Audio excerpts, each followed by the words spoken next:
My 1970s lens was just go around now. Just go around there.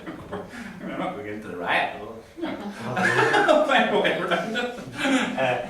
And I had this, and the other one was when Ronan Kerr was killed, the degree of shock actually on him that this was happening. And I realised that I still have this kind of thing, which is kind of an immunity almost to shock. It's like a kind of a, this is just unfortunately terribly what happens, and yes, of course it's tragic, and you have to just keep going. What you don't do is respond. You just refuse to respond, you go. Yeah. But every morning you woke up and the news said 3 or 4 killed last night. She became immune to that. You literally 3 or 4 killed. Yeah. That was a good night. Yeah, that wasn't too bad. Yeah. But I think that with this, all of this, you have to be very careful Not to that raise the the teachers who also are delivering this, Yeah. that deliver it unbiased. Do you know what I mean?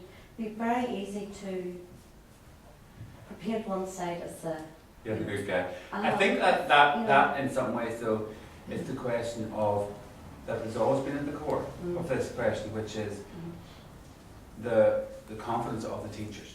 It's always been a far bigger question to me than the young people.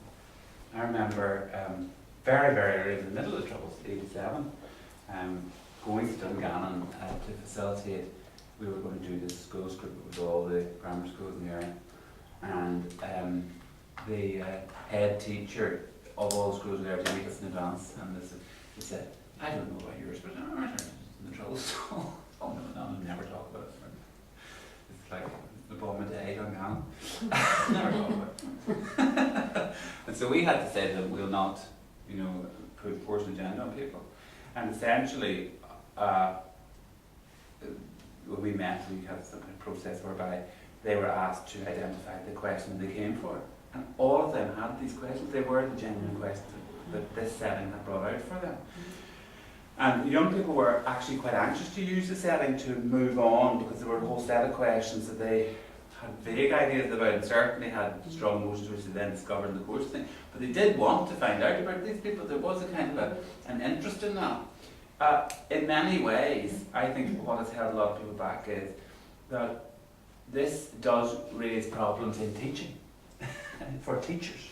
Historically, teachers, as in a lot of professions, not alone, actually I don't want to get teachers, but teachers historically resisted the notion that they could change this situation by being the vehicles of this, that they were being put in the front line in an unfair kind of a way, as opposed to the question was, of course teachers can't change, but teachers do have certain opportunities to bring the question of how evidence in history confronts your own experience and how it intersects with it, and especially when you're dealing with this kind of thing. And we have a duty to prepare our teachers for being able to live with ambiguity around this. It's not a question. The one thing you have to give up is the notion that you will control what people think at the end. I mean, it's quite useful experience of teaching history in Jordan Smith, because frankly, God knows what impact it had on people, but it's not. But on the other hand, what each setting had to be was an opportunity, and I think the unbiased thing, first of all, you're not, I'm not, none of us are. And the other point was, however, was something which was interesting, especially in the senior classes. I think it's different in junior classes where you have to work a little bit more thoughtfully on some of this. But when you're up in sixth form and you're in, then at some level or other, the legitimation of points of view, as long as it's evidence-based, is taking people into the process of studying history. In other words, what you say to them, okay, obviously we don't agree on this point. Now, as I said, it just goes back to the beginning, which is, what is it in what I'm saying do you think contradicts what you already know? Then, okay, now let's look at this. Now that opens up another conversation around how anybody ever gets out of this. Because as I said to you, people are deeply invested in this. In its part, because, the really big problem in dealing with the past is, in my view, is that if we were ever to allow the reality of what happened here to impact on us here, then what we were doing would come under serious question. Or the other way around. you ever had to talk your cause in the face of the devastation that was created for people, it would be very difficult for people. I mean, this is hard stuff. Eventually, this is, in some ways, to go back to the Holocaust stuff, I mean, you are asking people to confront, if you go to the Holocaust, something unspeakable. I mean, and to own it, and to say, am I still a human being after that, is what I was about. It's just what is left of me after this. I mean, what the Germans are asked to look at is something most people spend an awful lot of time wearing. It's really, really interesting.